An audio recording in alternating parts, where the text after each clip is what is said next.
performance of the night. Covington and Masvidal was the fight of the night. The attendance was 19,425. It was a complete sellout. That's the 11th consecutive pay-per-view sellout. Gate was 6.76 million. And this is number 7 all time here at the arena, and number 14 all time for the UFC.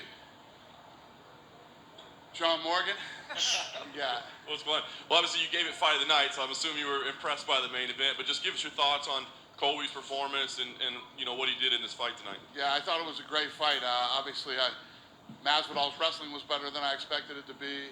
His cardio was better than I expected it to be, and you know, it was a tough fight for both guys. Yeah. The crowd obviously either loves him or hates him, but they're definitely reacting to him. I mean, do you feel at this point, do you consider him one of the biggest stars in the company? Well, yeah, I mean, it's the thing is too is that after a while, no matter how much you hate him, you at least got to respect him. I mean, the guy keeps winning fights, and he's a tough dude. You've had some bad words to say about him at times over the years. What do you think about Colby?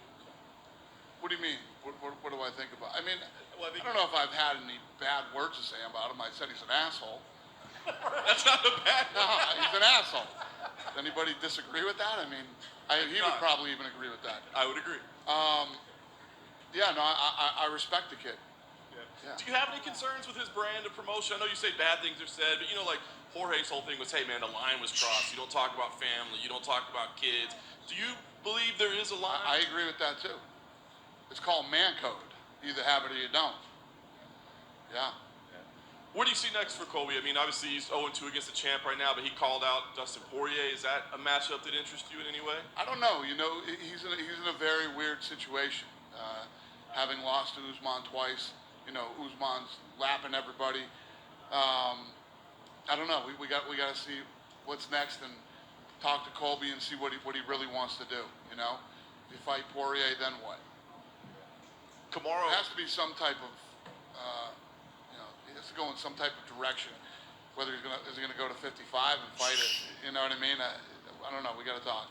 Well, I was going to ask you, because Kamaru yesterday did a Q&A, and he was like, I kind of see myself fighting Colby again at some point. I mean, do you totally rule it out because it's 0-2, or do you still say, well, maybe it could get to there at some point? I don't know. Listen, if he stays at 170, he keeps winning. I mean, eventually you got to give the kid a shot again. I did want to ask you about Renato Moicano. Do you have a medical update yet? Is it too soon? Yeah, he's the only transport tonight. He was transported, and yeah, we'll make sure that he gets triple checked and take care of him. I think you had to step out during the end of that fight. It looked like you left cage side. Yeah, yeah. Did you see it? Because I just kind of wonder what you thought. Because man, it felt like maybe that fight could have been stopped, maybe not. I agree. It could have been stopped a couple times, and just Moicano was one of those guys that's just so tough. It could have been stopped, and at the end of the 5th round, he started coming on, and you know.